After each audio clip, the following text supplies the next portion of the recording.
สวัสดีครับรายการ Summer Family ในวันนี้ครับเราจะพาท่านผู้ชมไปท่องประวัติศาสตร์เมืองกาญจนบุรีนะครับจนถึงน้ำตกไซโยกน้อยเป็นเที่ยวแบบวันเดย์ทริปนะครับด้วยรถไฟนะครับความสนุกจะเป็นอย่างไรเรามาชมกันได้เลยครับ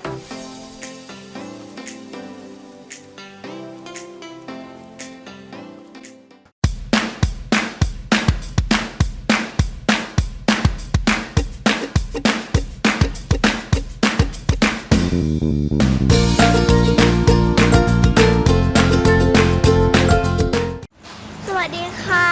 วันนี้เราจะไปน้ำตกไซโยกน้อยด้วยรถไฟกันค่ะ ตอนนี้เราจะมาขึ้นกันที่สถานีสามเสนค่ะ เราจองตั๋วผ่านเว็บไซต์ของการรถไฟแห่งประเทศไทยนะครับแล้วเราก็มาขึ้นกันที่สถานีสามเสนนะครับจริงๆแล้วก็สามารถขึ้นจากหัวลำโพงก็ได้นะครับแต่ว่าวันนี้เราเลือกกันที่สามเสนครับรถไฟขบวนของเราก็มาแล้วนะครับ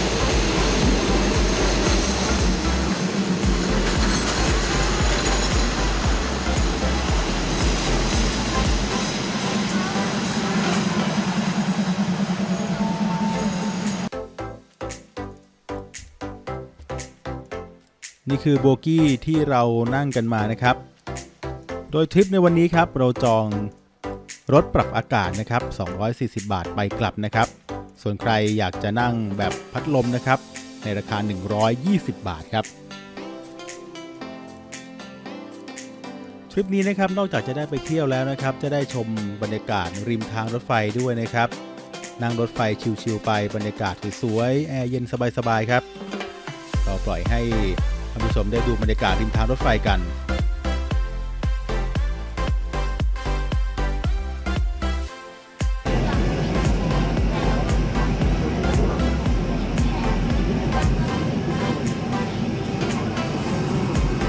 รถไฟก็จะแวะรับผู้โดยสารนะครับจนมาสถานีแรกที่ได้แวะนะครับคือสถานีนครปฐมครับตอนนี้เราอยู่ที่พระปฐมเจดีย์กันแล้วค่ะ เป็นเจดีย์ที่สูงที่สุดในประเทศไทยค่ะพระปฐมเจดีย์นะครับเป็นเจดีย์หลวงนะครับที่สูงที่สุดในประเทศไทยสูงถึง 120.45 เมตรครับเราได้ชมพระปฐมเจดีย์ไปด้วยนะครับแล้วก็ได้ซื้ออาหารเช้ากันนะครับที่มีตลาดนัดมีถนนคนเดินนะครับ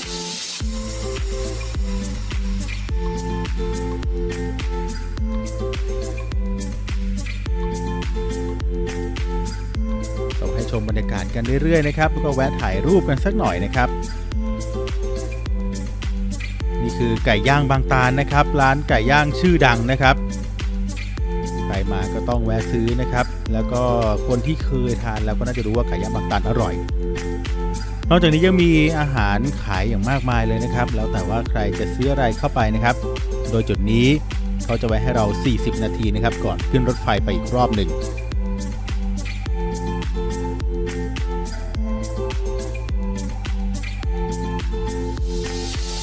จุดถัดมานะครับก็จะเป็นสะพานข้ามแม่น้ำแควนะครับรถไฟก็จะจอดให้เราได้ถ่ายรูป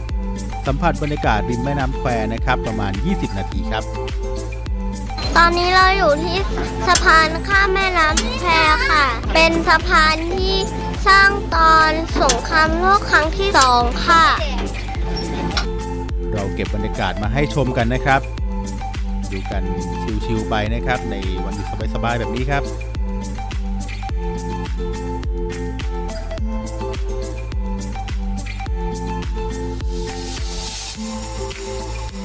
พอเจ้าหน้าที่เรียกขึ้นรถแล้วนะครับเขาก็ใจดีให้เรามาถ่ายภาพตรงบริเวณด้านหน้ารถไฟนะครับรถไฟที่เรานั่งกำลังผ่านลอดถ้ำหินปูนไปนะครับบรรยากาศสวยงามมากๆเลยครับมาถึงทางรถไฟสายมรณะกันแล้วนะครับเป็นเส้นทางที่ญี่ปุ่นนั้นเกณฑ์เฉลยศึกสัมพันธมิตรนั้นมาสร้างนะครับเพื่อที่จะตรงไปยังพม่านะครับว่ากันว่านะครับใช้เฉลยศึกกี่คนนะครับให้นับไม้หมอนรองทางรถไฟดูนะครับโอ้นี่ไม่รู้ว่าจะเป็นจริงหรือเปล่านะครับที่ต้องใช้ตามจำนวนไม้หมอนรองรางรถไฟนะครับคนขับรถไฟต้องใช้ความชำนาญในการขับอย่างมากนะครับเพราะว่า มองไปก็เป็นหน้าผากับภูเขาเลยครับ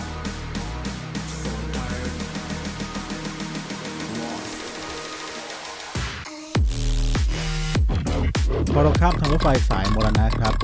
ก็ถึงถ้ำกระแสซึ่งปกติแล้วทางรถไฟจะให้เราลงจุดนี้แล้วต่อไปที่สถานีน้ำตกเอาเองนะครับ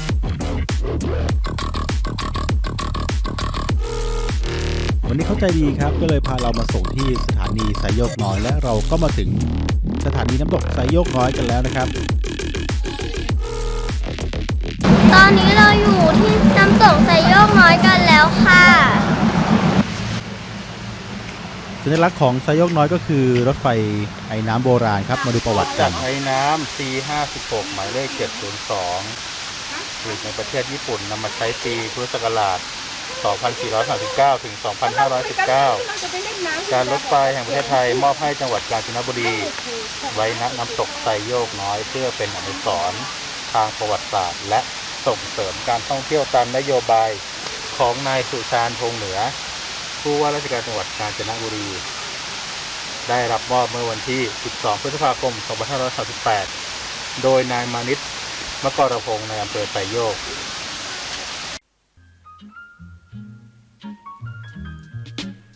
ที่ไซโยกน้อยครับ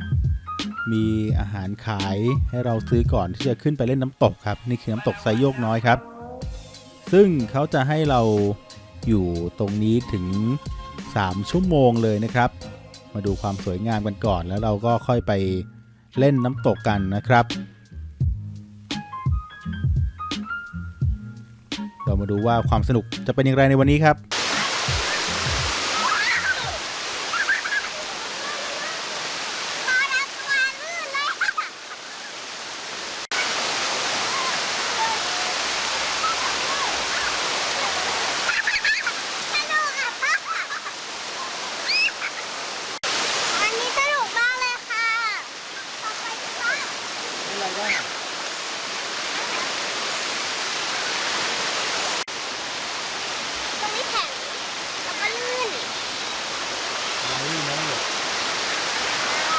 ค่อยลงค่อยลง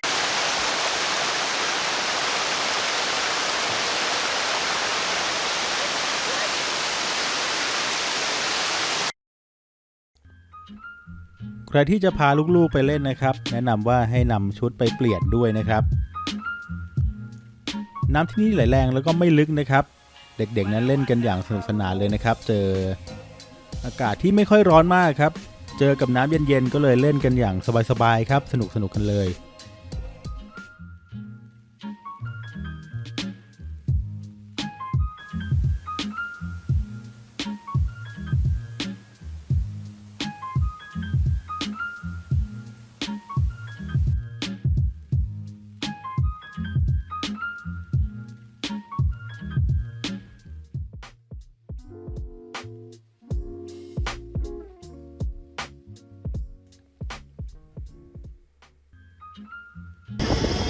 หลังจากเล่นน้ำกันเสร็จแล้วนะครับทางรถไฟเขาจะ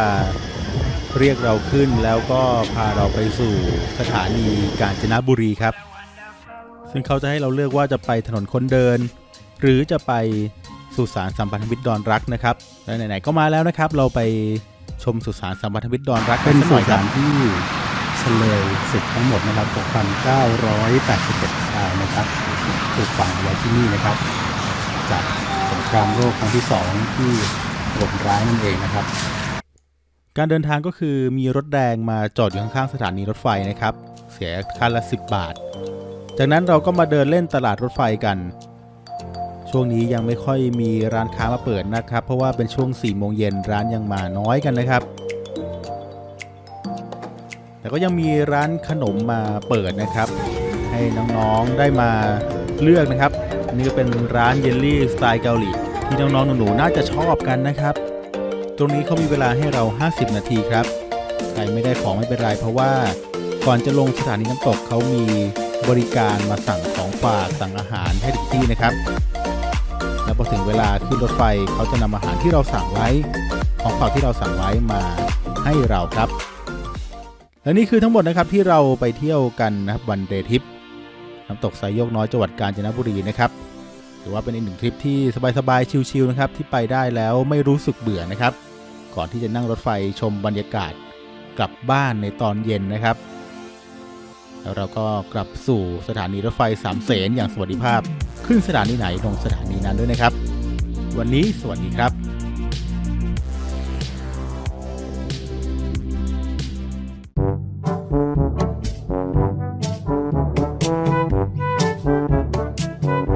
หนุกไหม หนูค่ะ ทำอะไรบ้างลูก วันนี้หนูได้เล่นน้ำตกไซโยกน้อย แล้วก็ แล้วก็เห็นรถไฟโบราณ แล้วก็ได้ขึ้นรถไฟค่ะ ได้ไปสะพานด้วย ทานอะไรลูก ส